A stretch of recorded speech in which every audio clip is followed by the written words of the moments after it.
Hello, followers of Christ. I hope you're having a blessed day. If not, just know it will get better. Just stay prayed up and have faith. Today is the next day after my point A to point B trip, work conference thing. And remember, the question was, how do you know on the last video? And we was trying to decide, or I was trying to determine if me coming was a sign from God that I should come or shouldn't come, or distraction from the enemy trying to prevent me from coming, or was I, what was what, right? So here we are. It is the next day. And so how did today go a little bit different? Once I got in, I told you how my day ended. I ended up enjoying my dinner, and it made me feel so much better that day because at least something went right that day.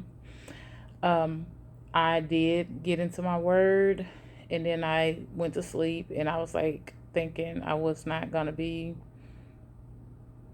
um, wasn't gonna be able to rest, but I actually did get some sleep, and I woke up this morning to a brand new day.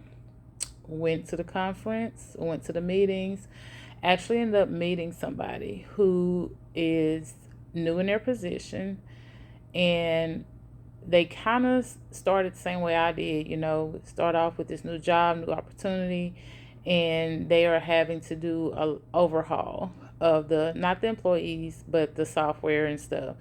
And so I was able to give them some insight on my experience when I switched over. So that made me have some understanding as to why I needed to be here, because I am one of the very few in our industry or our little circle that actually made the bold choice to switch over. So, if she would have asked anyone else in that circle, she wouldn't have got any of that information. So, how it turns out, I don't know. We'll see. I gave her the contact, and she gave me her contact. She was like, I really want to keep in touch. And I was like, oh, yeah, great. So I did make a connection that I would not have made had I not came. So was I supposed to come? I don't know. But I'm here, and God has blessed me for being here. And hopefully she feels blessed for being here as well. So that's one of the things of being able to have a relationship with God, is when you don't know if you've made the wrong turn or decision, regardless, He can still use it to bless you. He can still use you in the capacity that He needs you to, in order to reach His people. And so I just thought I'd share that little tidbit with you guys at the beginning to kind of give you an update. Didn't want to leave no cliffhangers. Um, Secondly, I don't feel like I need to address it, but if it was me watching these videos, I'd be asking the questions like, you know, she don't never leave any details about specifics. The reason why I try to talk in general is because I don't want the details of, or certain details, to overshadow the message that God has for me to give to you all, or the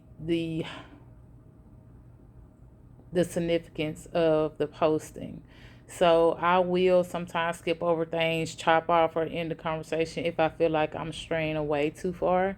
So I apologize in advance for that, but just know it's all intentional, because I do want you to focus more on the message that God has for you or for us, and not so much on the situation that I'm talking about.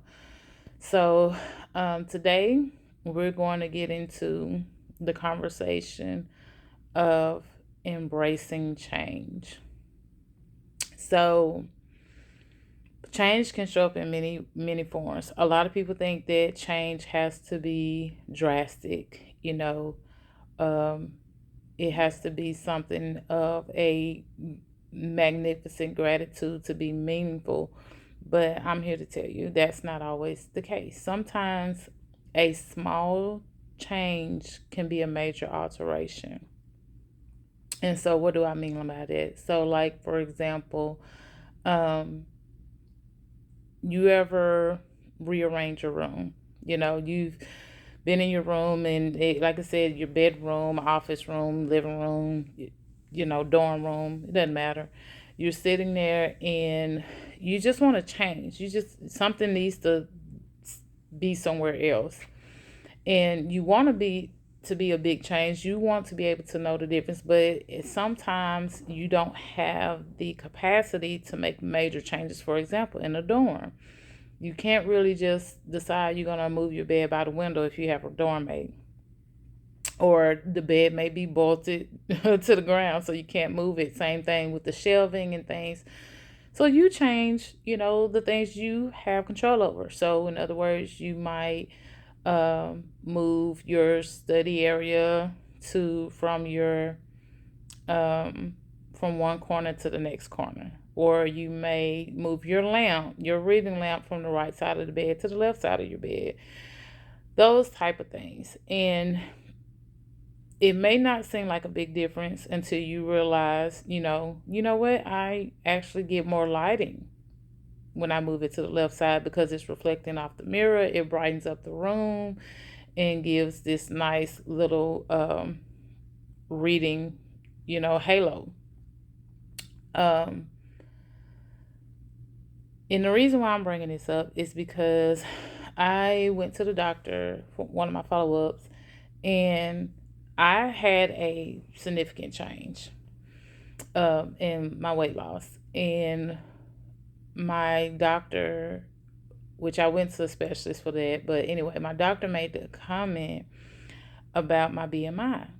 And she was like, it's dropped significantly, but that's not what she acknowledged. What she acknowledged was that my BMI was like 1.4. So apparently your BMI has to be 25 or lower for you not to be considered overweight. Now, for someone who's been struggling with weight my whole life, numbers do matter to me.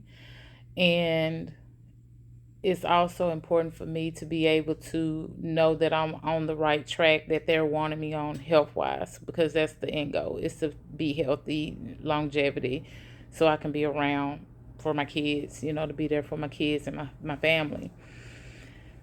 And so she she told me my BMI was, now keep in mind, my BMI since I've started the journey has reduced significantly, almost by 30, 40, something like that. But that's not what she noticed. What she noticed was that I was 1.4 away from being um, average weight. So I was still overweight by 1.4. Again, I've been struggling with my weight. So the word overweight in this progress is still a triggering word for me. And now for her, she probably, I'm not going to say she did it intentional. We've never had those type of conversations about my trigger words or things like that. But for her, that 1.4 was significant enough for her to let me know that I was still overweight. So, I'm saying all this because sometimes we think the big numbers matter. We think the big changes matter. I'm going to church. Okay, that's great. I am putting money in the offering table. I wasn't able to do that before because God's blessed me with a job. Now I can contribute tithes and offerings. That's wonderful. But those aren't the changes that God is proud of you for. He, you doing it from a whole heart and faithfully without question, whether it's you putting in 10% or if you putting in 2%, The question is not what you put in or the amount that you're putting in, it's the type of heart you have when you do, make that offering, or when you go to church on Sunday. It's not if you're the first one in the door, last one out the door. It's how do you feel when you go and how do you feel when you leave. Those small changes are the ones that make a big alteration in your life. So if you are going to church every Sunday, great. But do you feel different? So that change, as small as it is, because you go in feeling one way, and it don't take much for you to for your spirit to change, or your vibe or your mood to alter when you're in church, and then you leave. Are you feeling the same way? Those small changes are what God is noticing, because those are the changes that affect the heart, the pure mindedness, your mindset, your intentions, your expectations of not just yourself, but your expectations of Him. Um, when I am faced with changes, I like I said, sometimes we have these what we think are flaws in us, and we try to make a big change without God giving us the tools to do it, and it's a struggle and it's hard, and we do it, and it's like, well, nobody even noticed that I'm not doing this no more.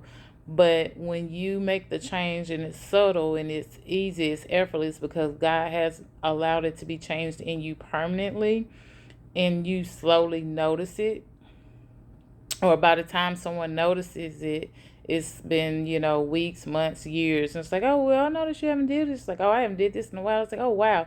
So the alternative to that is, that change was small enough to be noticed on a major scale.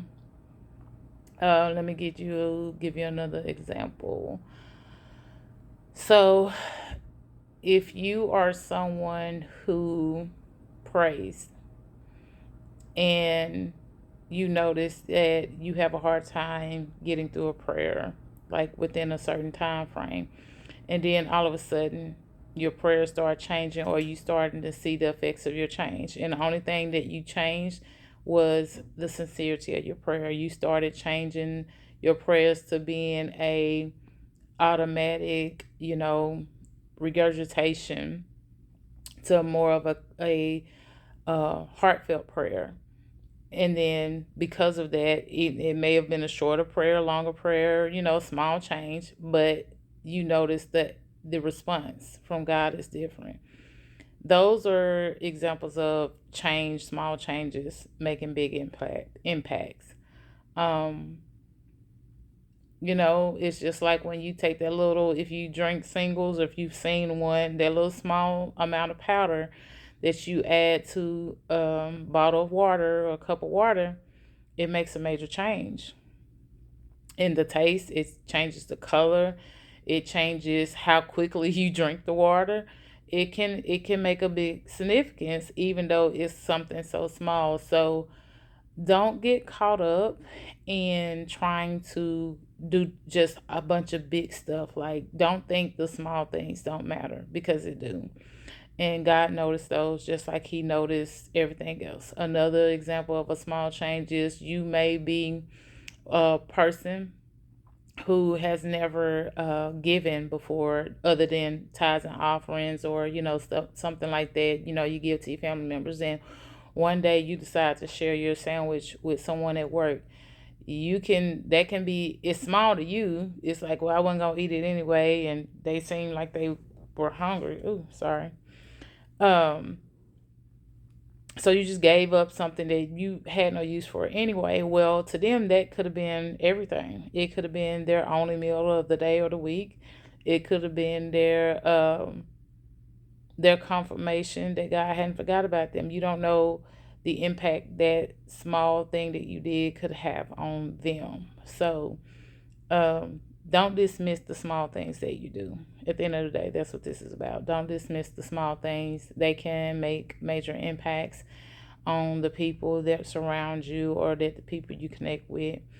And just know that God sees all big and small. So don't let anyone discourage you if you are taking baby steps or if you are making small changes. It may not be good enough for man, but God knows, God sees, and He will value that in you. So I hope this blesses someone today. I hope you all get a good night rest because I'm hoping I get a good night rest tonight. And I pray that when you wake up tomorrow, all your small changes today are reflected in your day in a major way. Y'all have a good night.